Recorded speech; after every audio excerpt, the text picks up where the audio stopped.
Hello and welcome everyone to Last Level Press. I'm Mr. Black, and finally, I get to bring you guys a mostly positive vlog. This feels like a first for me, because all of my others have been reactionary to negative things. So, first of all, I have an announcement for everybody. I'm doing this first, just in case people get bored and click away midway through. So, our first themed event is going to be coming on this coming Sunday, the 16th. There we are. Had to look at the date really quick. So yes, Sunday, February the 16th begins the Slendython.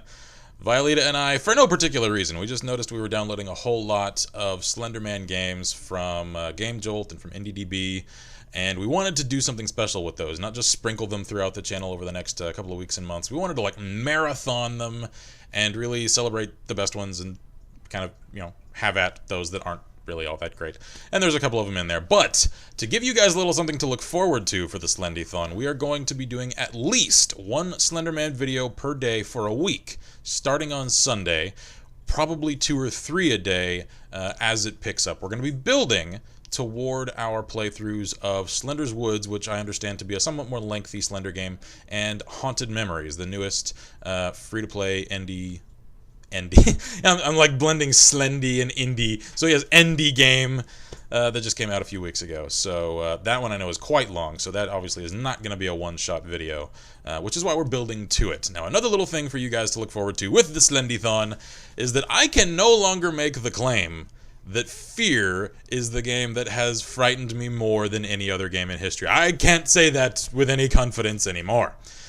I won't tell you guys in particular which game it is that gave me such a freaking terrifying experience, but I will tell you to look out for Day 5's video, because, dear God, that, I have never, ever, ever been scared as much by a game as what that did to me.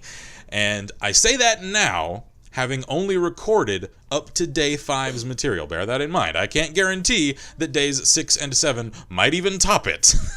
We're not there yet in terms of our recording, so at least so far, they got basically progressively better as we went.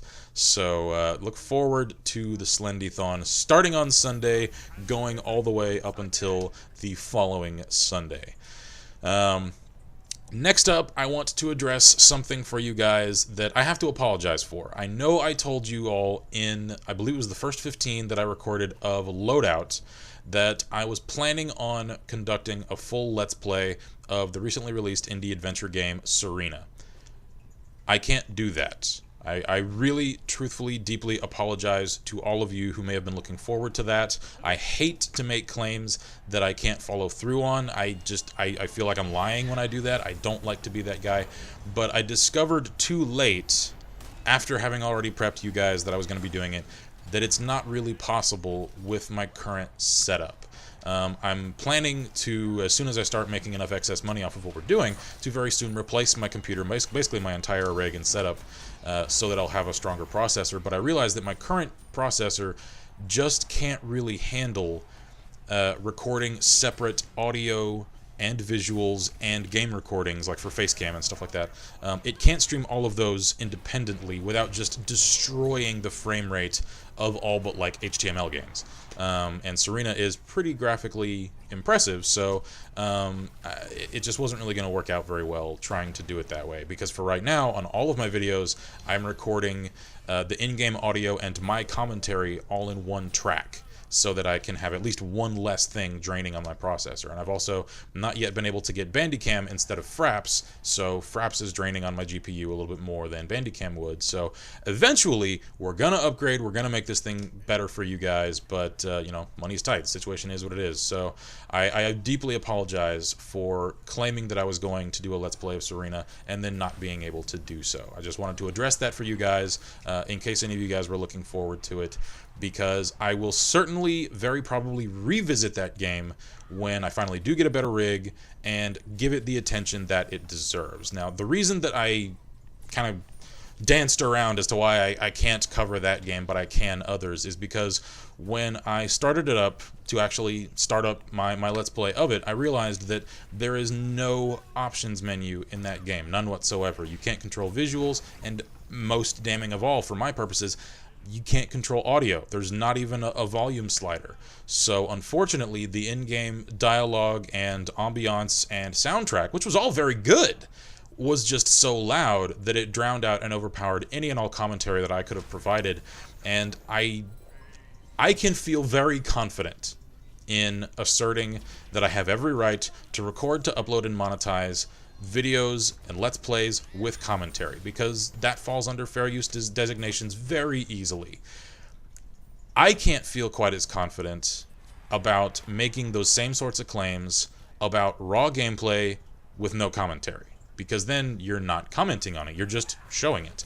And I'm not going to weigh in one way or another legally as to which one is legally in the right. They may both be right or wrong. I believe confidently that at least with commentary, I'm well within the rights of fair use. But I couldn't record Serena with commentary and have you guys able to hear it without having to stream the audio separately, which again, I can't do right now. So again, I apologize for that. I hate to mislead people, but the situation is what it is. So that's really all the commentary I've got regarding that. I just wanted to bring that to you guys' attention so nobody is left wondering. So next up, a little bit more positive. I know I said this was going to be a positive thing. I'm going to kind of go up and down and mostly end on some lulls, so you guys can look forward to that. Next, I want to get a little bit of feedback from you guys regarding the nascent beginnings of my series Blackenster, The Making of a Mage. It started with the first 15 of Magicka Wizard Wars, a game that I'm already really, really enjoying, and decided to make a longer-running series of. And yes, for those of you like, Jack, I don't remember your last name because Gesundheit, yes, I will be doing more Smite. But for now, I'm doing a lot more Magicka because I'm just enjoying it a bit more. Although the dual mode, which is the only mode available right now, is getting a little bit stale just because it's the only mode available, because they're really pounding on testing it. So I'll probably be doing a lot more Smite, and that's, come to think of it, probably what I'm going to be using for a fair amount of the background video in this vlog. So I will certainly be doing more of that. I know I told you guys I was going to. I wholeheartedly intend to do that. I've just only got so much time available right now. But anyway, what I want to get some feedback from on you guys regarding Blackenster is, do you guys really just want me to just focus on being entertaining for you guys and provide commentary as I go?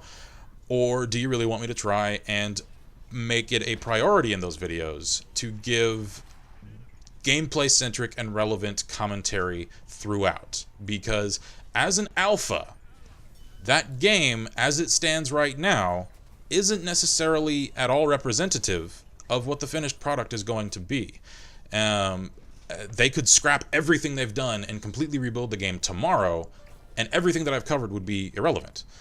So I don't know how much alpha coverage is really worth to you guys, or if it's just the entertainment value that you're in it for. I know some of you guys have looked at some of the videos that I've already posted of it and said, wow, that looks really cool, I want to get in on that. Some people were even asking me if I had an alpha key to let them play it. So clearly there is some draw to showing some alpha footage. I just want to hear you guys' take on exactly how much draw and gratification that it gives you guys.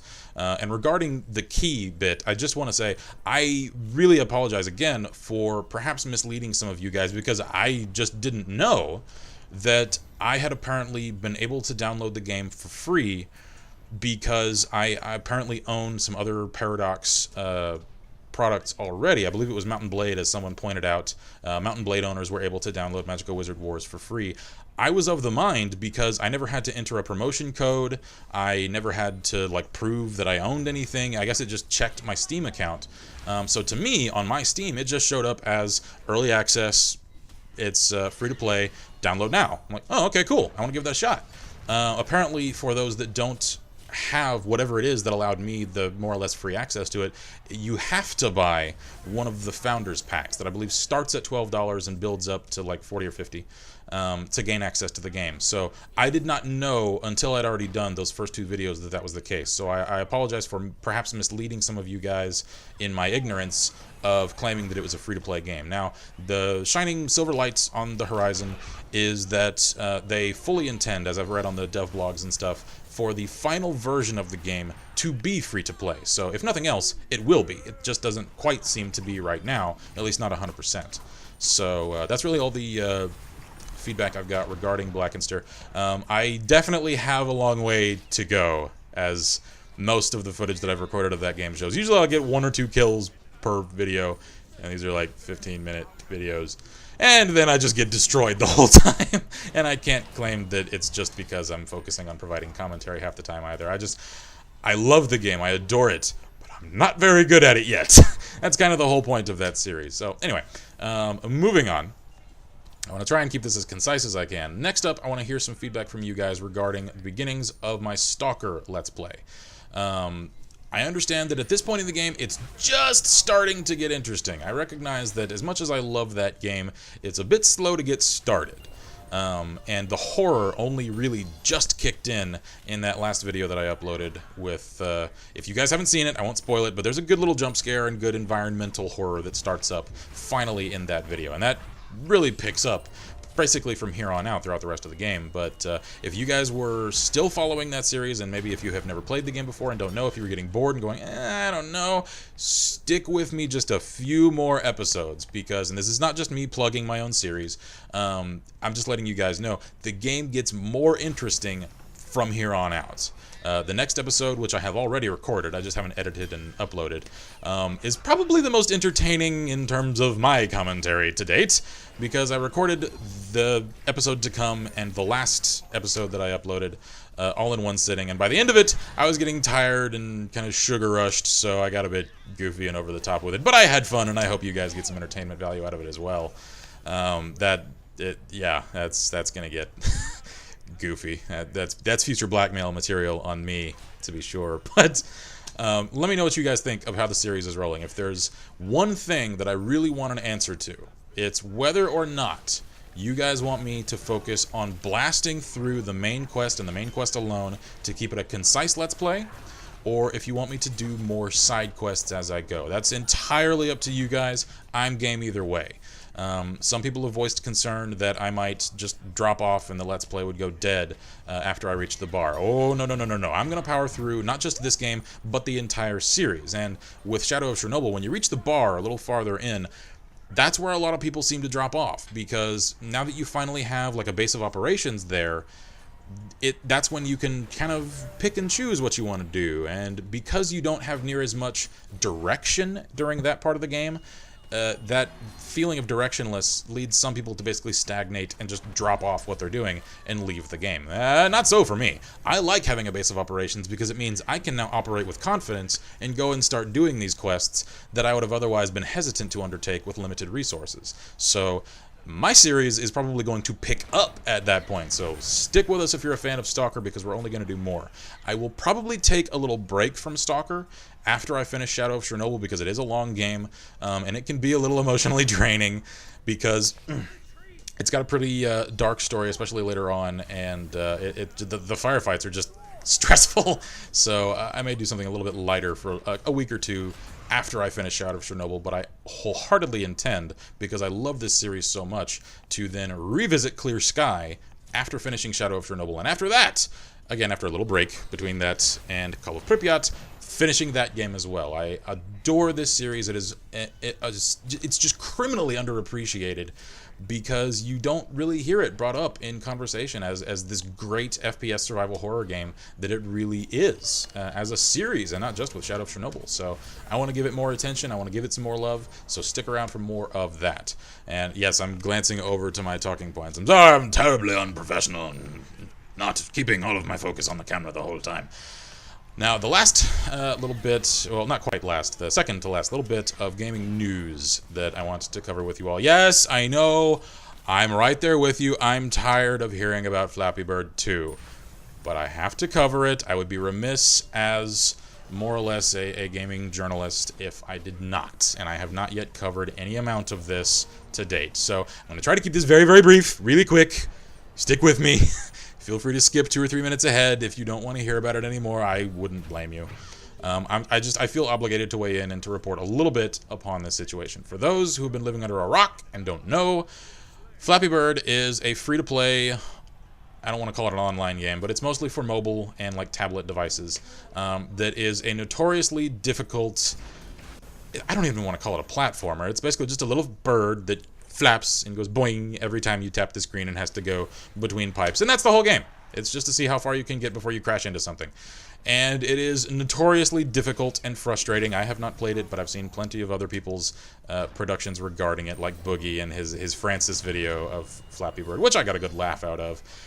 But the game has since, as of a couple of days ago, been removed from the online marketplace. And immediately prior to and following its removal, its developer, Dongwin, I believe is his name, was receiving a lot of hate mail, a lot of vitriol, and, if I know the internet, probably some death threats, a lot of negativity. And people were suspecting and speculating that that was motivating him to take it down. This is someone who had never really gained a whole lot of international attention and fame, and in some cases like this, infamy, and certainly never had to endure so much negativity en masse before. That can wreck some people. There were a lot, again, I know Boogie covered this in one of his videos, people that were basically just saying, well, man up, nut the fuck up, you put this out there, you brought all this on yourself. Well, guys, that's not fair. That's not something that normal people have to deal with or know how to deal with. And if you've never been in that situation yourself, I don't think you're really qualified to even comment on it.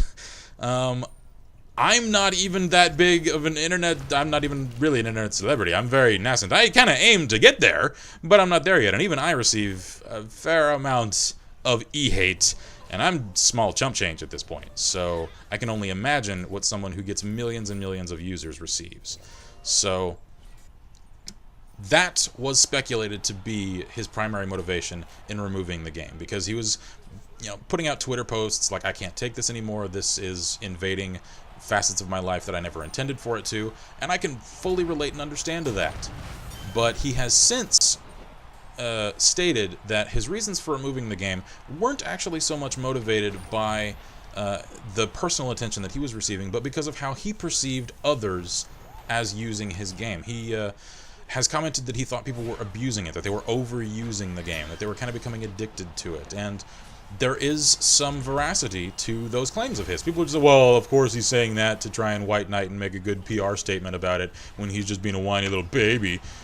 No, not so much, because several months prior to all of this really coming to a head, fans on his Twitter page were already saying, well, I've been playing this game for 5 or 6 hours, and this is just terribly difficult, and he's telling them, whoa, hey, put it down, go do something else for a while, you shouldn't be playing it that long, that's not healthy.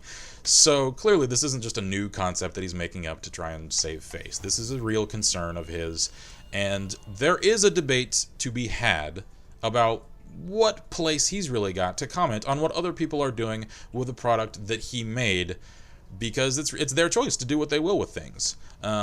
I, for one, am not going to weigh in on that, because it's not a debate that I really feel qualified to comment on with any confidence, and I can understand if someone doesn't like what someone is doing with something that you've created, and not necessarily wanting people to think that that was your intention and then removing it. And the other bit to that is that it's a free game. No one bought it, so therefore no one is entitled to any particular experience with it, or even the prolonged availability of it. So if he wants to take it down, that is 100% his right and prerogative, whatever his reasons may be. So that's really all the commentary that I've got for it. Even I am a cynic, and I'm not sure exactly what to make of the entire situation. There are those that were wanting to, of course, be even more cynical than I am. Well, he's taking it down because he must have received, DMCAs and stuff like that from Nintendo, because this so clearly rips from Nintendo content. Show me the Nintendo game that pixel for pixel the assets in Flappy Bird are taken from. Yes, they look very similar, but Nintendo does not have a copyright on green PVC pipe. I'm sorry, guys. Just, no. They're unreasonable, but they're not that unreasonable. Now, again, I don't have a whole lot more to really weigh in on with that. I want to urge all of you to think and to be courteous before you judge Dongwin for everything that he's done with Flappy Bird, because He's a real person. He's an indie developer. This isn't a major company that you can sling mud at and the PR department will just throw in a trash can because it doesn't mean anything. This is a real person. Things that he receives mean something to him. So just bear that in mind. And one last quick addendum, guys. I'm going to cut this in because I'm recording this. I realized after I'd already finished this vlog that there is one last little thing that I do want to discuss with this because it merits mentioning.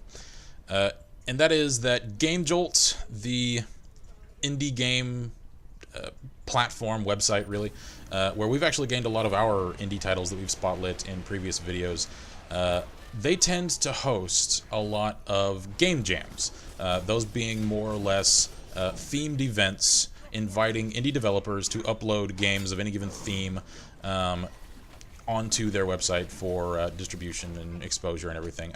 This is not at all a bash on Game Jolt. Don't mistake me there.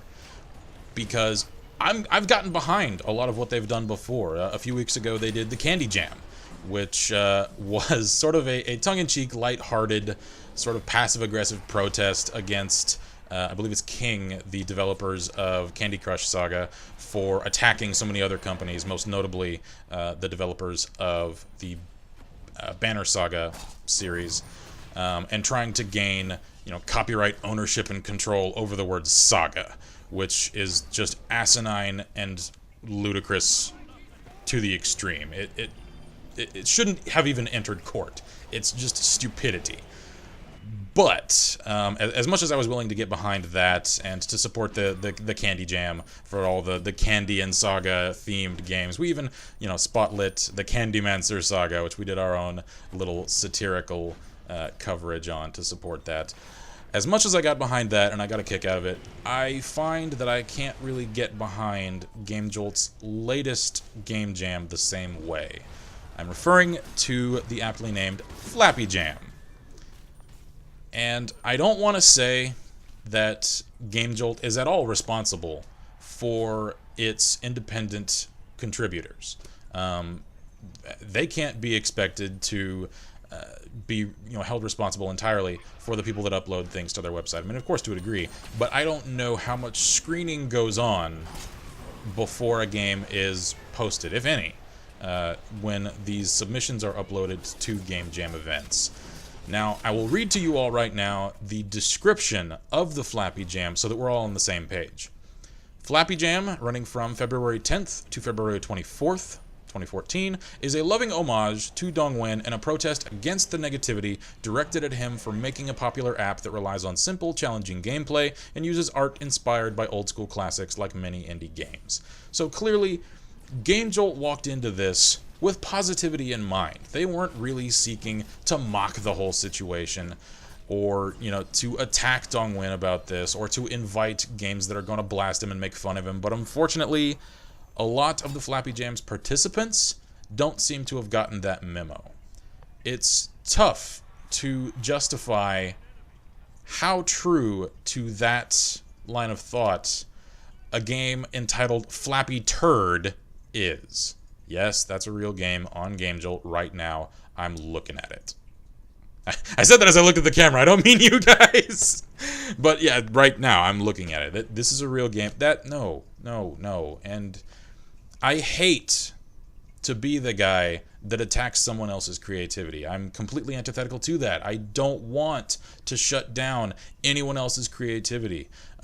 Even negative creativity can still be considered art, and art should of course be respected. I've been a proponent for years before I even launched Last Level Press. Back in college, I got in extended debates about the veracity of games as a potential medium for art. And you can send positive, neutral, observatory, or negative even messages via art and also vicariously then through games.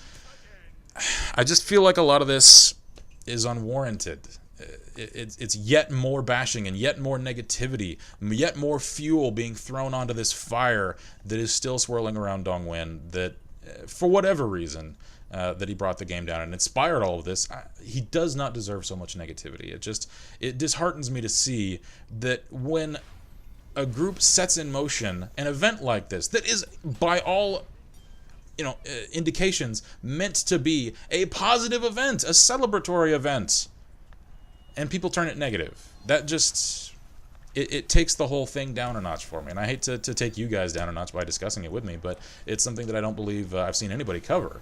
So I felt it warranted a mention, and I want to let you guys know officially, I will not be covering any of the games that are submitted to the Flappy Jam because I can't get behind that event because of what people have turned it into.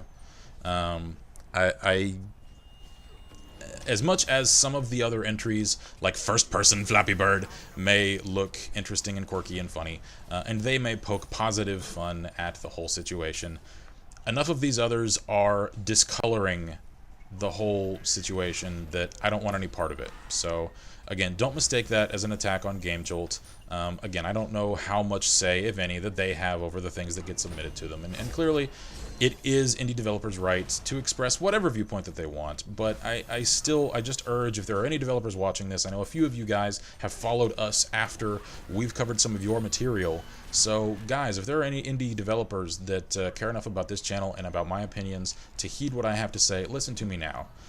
Think before you create and before you upload. I don't want to tell you to take any of these down. I don't want to say that this whole thing should be canceled or that the whole thing is even bad.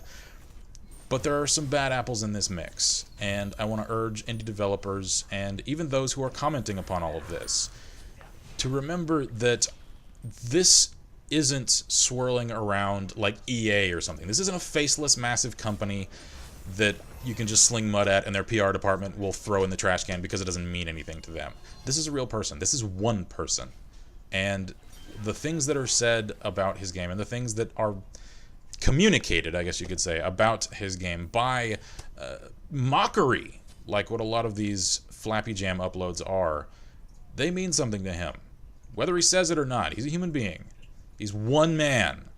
Just remember that, guys.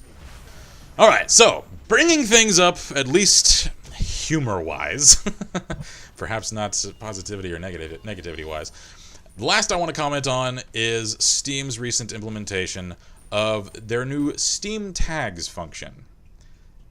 It is an utter disaster. I read a quick Kotaku article on it, and I actually noticed it this morning and poked around with it myself, and already, before I even read the article, I could tell, this is a mess. It's a mess. It's a catastrophe. It's not working at all as intended. If you guys haven't logged into Steam in the last couple of days or just haven't poked around with it and haven't been curious, well, allow me to fill you in a little bit.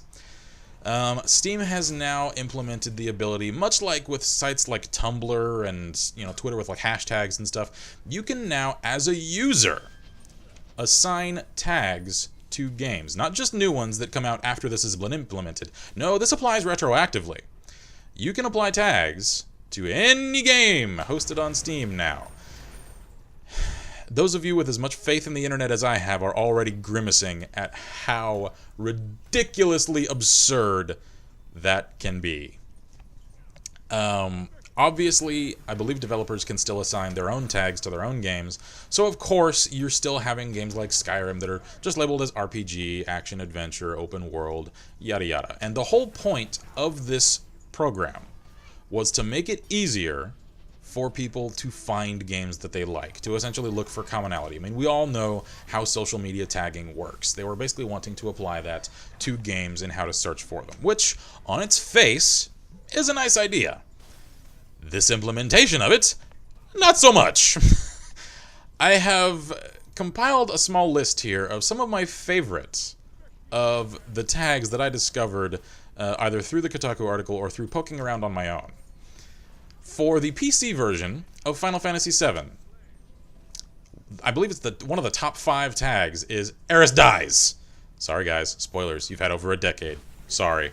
But other games haven't had over a decade. Things like Bioshock Infinite and The Last of Us. There are spoilers in the tags of those games, and the top few tags that might even show up on the game's front page. That's not cool. Not cool at all. Shame on all of you who implemented and +1 and whatever, how that service works, all of those. That's, no, not cool. One of my other favorite, this one actually got a real world LOL out of me, was looking at the new Call of Duty Ghosts. For some reason, this is just clever to me. Fish AI. Put it together. Call of Duty, COD, get it? Yeah, okay. I'm probably the only one laughing, but one of the other ones is Caller Duty. C-O-L-L-A-R. Hint, hint, nudge, nudge, elbow. That's not really on the camera. And other games like Team Fortress 2 and Loadouts, they're all being labeled with the tag that there may actually be some veracity to, of Hat Simulator. And then there are things like Stanley Parable and Elusives and stuff that are being called walking simulators. These are real tags on Steam right now. And that's not even the best of the funny ones. Those are just the ones that I could compile within a few minutes of poking around for some funny examples. Clearly, this system is broken. Wow. Valve has made some questionable decisions in the last few months regarding some of their new Steam projects. This one is, I think, the worst conceived, because do they not recognize how the internet works? Do they not know? How can you expect to implement a system that basically works the same sort of way as, like, Twitter? I mean, this is really just amounting to a very short character limit comment system. Let's be honest. And not expect for developers to receive so much hate that it just destroys the whole system. Come on, this is the modern internet we're talking about, people. 4chan users can use this system. Clearly, I don't know exactly how you could fix a system like this, short of only restricting the implementation of tags to developers. But clearly Valve anticipated that something like this would happen, because on their page meant for developers, they even have a little blurb on there regarding, well, if it seems like there's a tag that's gaining popularity regarding your game, and you don't think that it fits your game, well, maybe that means that your game isn't received by users the same way that your vision of the game is. Just drop the shades now. They're just telling developers, deal with it. So, really, if it were me, this is just purely my speculation and weighing in and conjecture, I would scrap this whole system. Remove it. It is not working. And to me, it's redundant, because there's already a search function that works well enough in Steam. Yeah, it's clunky, and it can be a bit difficult to find things. I really like the one thing I really want Steam to implement is a tabs function, like in most internet browsers. Do that. That alone will improve the Steam experience 100-fold. Especially when it comes to searching for games and browsing through Greenlight and stuff. It's redundant. It's not necessary. You can already search for games by name, by company, by developer, by publisher, by genre. This isn't needed. This is just allowing for goofiness and shenanigans and abuse of this already twisted system. So that's really all I've got on the Steam tags disaster. I just wanted to bring it to you guys' attention, poke a little bit of fun at it, and share some of my funnier discoveries on it with you guys. And that's really, yeah, checking my talking points. That's all I've got to say for this vlog. I thank all of you guys for sticking with me. Again, I want for vlogs to be a channel of communication between us and our audience, because in most of my videos, by the time I get around, especially in Let's Play series, to uploading like the next chapter, I've already played through those things before I upload things, so I don't really get to see your comments upon what I've done until after the fact, so it's not really relevant a whole lot. I want these to be different. I want to hear what you guys have to say.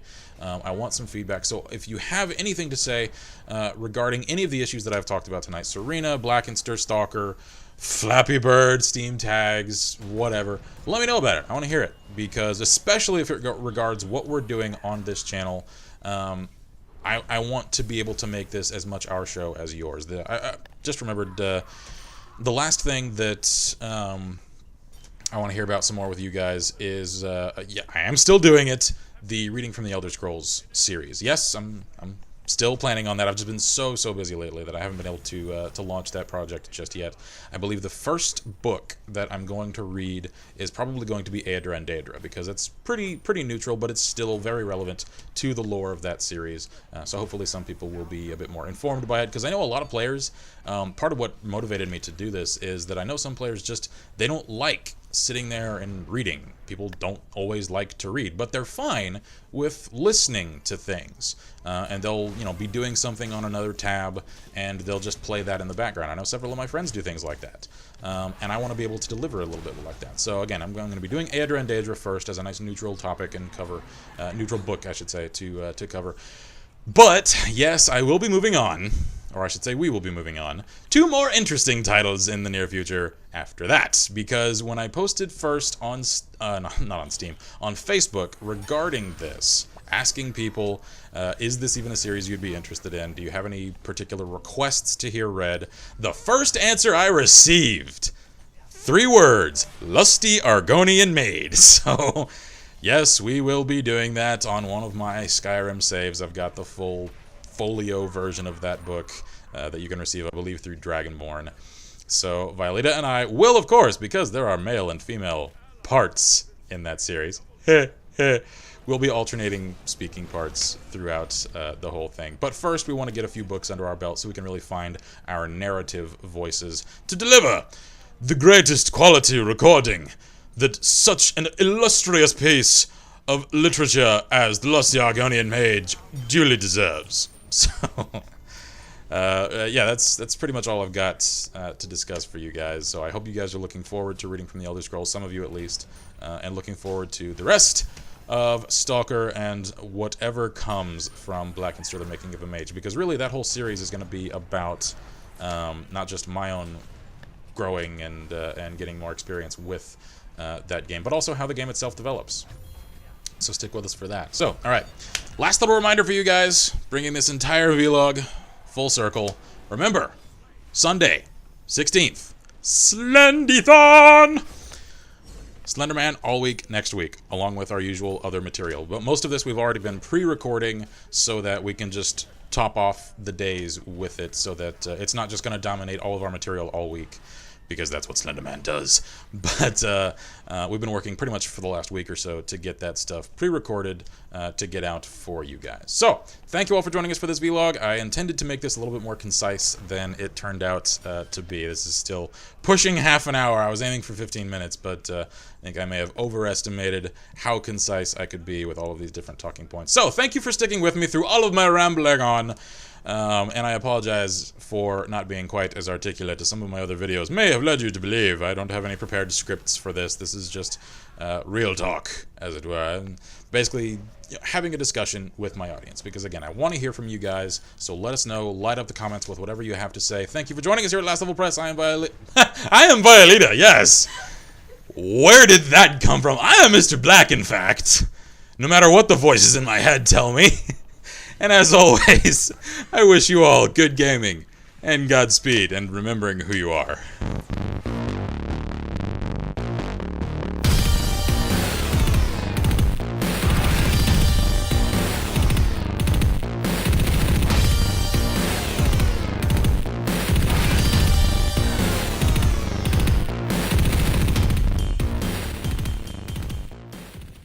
Hello and welcome everyone to Last Level. Oh wait, no. Mike is good. Mike is good. Mike might help.